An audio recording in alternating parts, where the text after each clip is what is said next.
Баршаңызға қайырлы күн қыздар.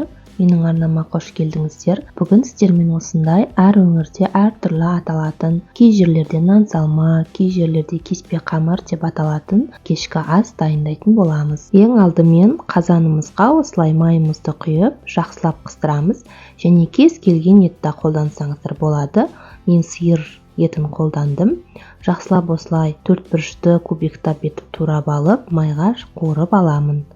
Үстінен кәдімгі пиязымызды турап саламыз, оны да жақсылап қуырамыз.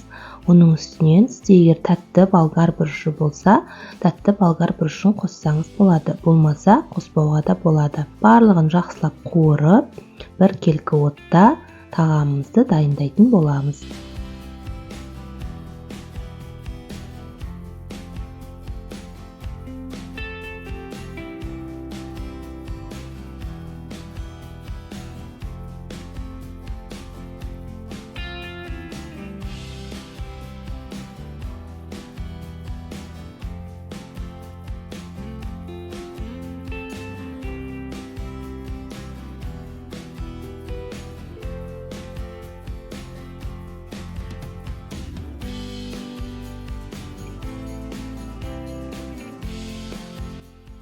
Үстінен сәбізіміз бен картоптарымызды салып, тағы да жақсылап араластырып, қуырып аламыз.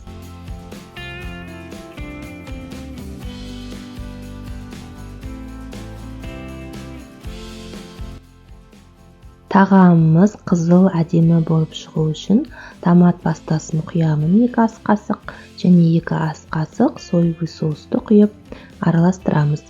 Егер сізде кәдімгі қызанақ болса, кәдімгі қызанақты қоссаңыз, одан да дәмді болып шығады.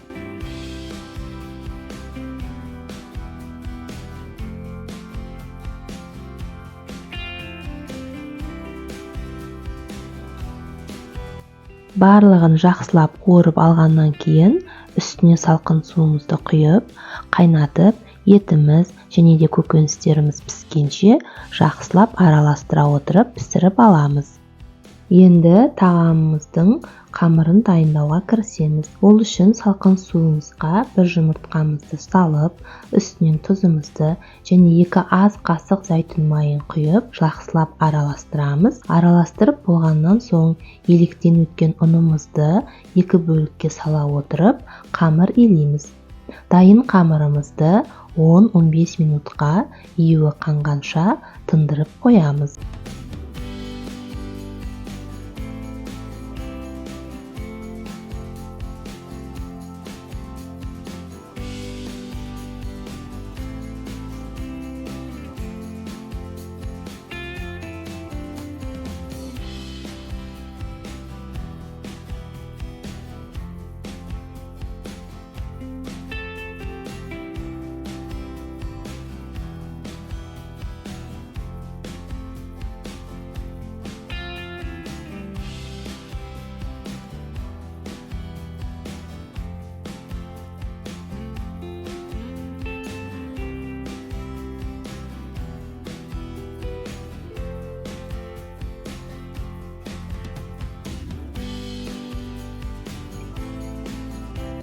Осылай біздің сорпамыз қайнаған кезде дәміне қарай тұзымызды салып, жақсылап араластырамыз.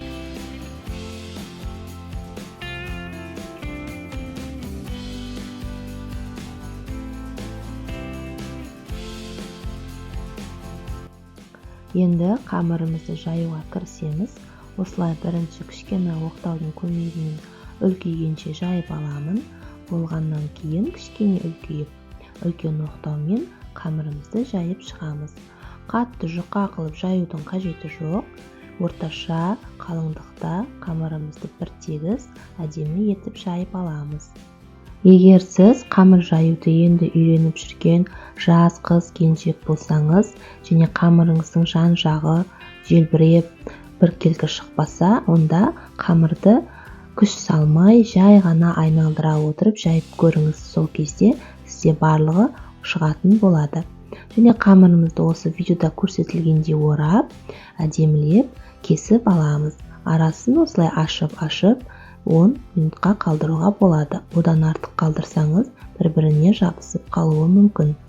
Қайнап тұрған суымызда қамырымызды пісіріп аламыз.